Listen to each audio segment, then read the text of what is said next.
You're probably worried about being in shape, or more specifically, you want to have a six-pack for summer. In this video, we're going to talk about the best ways to get a six-pack for summer, what to eat, what type of exercises you should do, and what habits you should pick up to be in your best shape. Be sure to pay attention to each detail so you don't miss out on the simple hacks to get a six-pack. You won't believe how easy it is to start defining your body. And don't worry, if you start today, you'll have a few months until summer comes. If you truly want to see a change in your body, then you'll have to know a few things. For starters, everybody's body is different, and no routine or diet can assure you 100% a six-pack. It's important to keep in mind what your body needs. However, several general tactics work for most people, so the best thing you can do is go with these methods.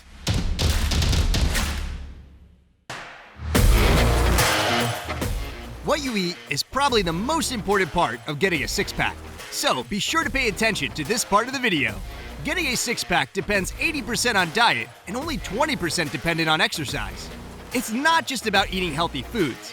It's also about eating enough of the right foods at the right times throughout the day when your body is in need. Experts recommend 6 foods a day for this process. You obviously have to balance all foods, but while getting a six-pack, you should have protein as your main course and then add the rest. If you're highly active most of the day, then you should eat foods high in protein every 3 hours. The best types of proteins are the ones in chicken breast and fish. It is also highly effective to consume protein supplements after training.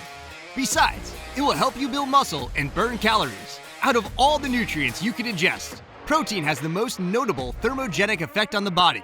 For this reason, many athletes and competitive bodybuilders go on diets with high protein value. But wait a second, be careful with being too extreme with jumping on the protein train and forgetting the rest of the foods. A lot of people don't know this, but carbs can also be a part of your six-pack diet. Most people have been falsely led to believe that carbohydrates are bad and that they will make you fat. But those are the ones who don't know about healthy carbs. Of course, eating too much of anything will make you gain some extra pounds. But natural grain or starchy carbs, such as sweet potatoes, brown rice, and oatmeal, are quite beneficial in your six-pack quest, especially when consumed post-workout. It's not about cutting carbs out, it's about eating the right ones. Even still, if your goal is a six-pack, moderate your carbs and have 1 to 2 cups of vegetables with each meal. This will assure that your body gets the vitamins, minerals, antioxidants, and fiber it needs to function at its peak and remain healthy. Focus on all your abdominal muscles. The abdominal muscles are quite complex, and no one exercise is going to get you a six-pack. The core is made up of a set of 6 areas of muscles. Hence, the name six-pack all comes together and also connects the lower and upper body parts. Getting a six-pack means far more than simply looking shredded, and that means actively working each muscle group to create an overall powerful core. When you're working your abs, intense exercise and overloading the muscle will lead to strength and stability in the center of the body. Some of the basic exercises are crunches, planks, side planks, oblique crunches, reverse crunches, and crossover crunches. But still, know that compound, multi-joint, total body movements will promote more total fat loss and promote a much bigger muscle building than any of the basic movements.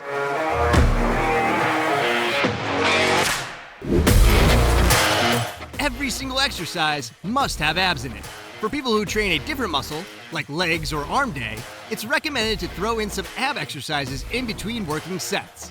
Get used to doing a lot of planks and crunches instead of going on your phone or taking an extra long rest, because this will relax your body very quickly, and that is the last thing you need to get a six-pack. But this mostly goes well with cardio exercises. Be careful with overcharging your body after having used heavy weights in volume-gaining workouts. You've probably heard that the best way to burn fat is to do long-duration cardio at slow to medium pace. This fat loss method is decent, but there is a much better way. Experts suggest doing interval workouts combined with abdominal exercises because this will make your body take a new form much faster. A clear example of what this would be is, if you are running on the treadmill at a medium pace, run the last 20 seconds at full speed. After that, instead of resting, do 20 crunches and immediately hop back on the treadmill. Repeat this at least 5 times. Make sure you rest. Another thing to watch out for is overtraining your body. which can do more harm than good. After a muscle is worked to the max, it needs time to recover so that it can heal and eventually grow bigger. When the abdominal muscles can rest and rejuvenate, they will repair themselves and be able to handle more and more as they get stronger. So, instead of doing abs every day for long periods, experts recommend doing abs up to 3 days a week, non-consecutively, or perhaps every other day. When doing exercises for other muscles in the body, like squats or a chest press, you should always be engaging your core to continue to work those abdominal muscles. This will not only create great strength in your abs, but will also help stabilize you in those compound exercises to better support the rest of the muscles in your body. Now that we've been through the basics of what you should be doing to get a six-pack, these are some of the key questions and answers that might help you. How can an ectomorph get a six-pack? The most important factor that you need to consider before embarking on your six-pack journey is that not everyone can get a six-pack. I don't mean that from a mentally or commitment perspective, but from the simple fact of genetics. Your ab structure is determined by genetics, and no amount of training or dieting can change that. This is often something people neglect to mention, and you could spend years chasing something that you can't achieve. Each individual will have a specific ab makeup, and this could range from a 2-pack right the way through to a genetically gifted 10-pack. Therefore, your focus should not be on trying to build a 6-pack, but rather on a well-defined set of abs. One could do 1,000 crunches a day, but that will do nothing for your abs to be symmetrical. When should I work out? For most people, performing this routine a minimum of 3 days per week will be plenty. An advanced bodybuilder could do it just about every day. Most experts like to head to the gym early and do abs and cardio first thing in the morning, then come back in the afternoon for weight training. That way, I get to spike up my metabolism twice a day. If you'd rather do the workout in one session, I'd recommend either performing the ab routine as a warm-up for your weight training, or after training if you're going to be doing heavy liftings, like squats or deadlifts. Then, perform your cardio last. What is the difference between a skinny six-pack and a six-pack?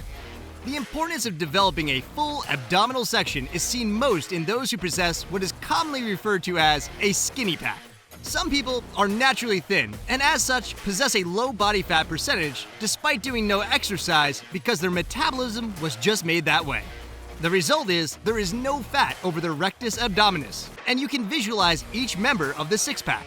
And of course, we often see this look on athletes. Highly competitive athletes are often very happy with their appearance and take pride in showing their six-pack. However, to the trained eye, it appears as nothing but a disappointment. The six-pack formation is very narrow. The muscle bellies are small and underdeveloped, and the obliques are non-existent. As we proved throughout the video, there are many things one has to do to get a six-pack. Nevertheless, even if you're doing all of these things, there's no guarantee you'll get a six-pack. Some people just don't have it in their genes.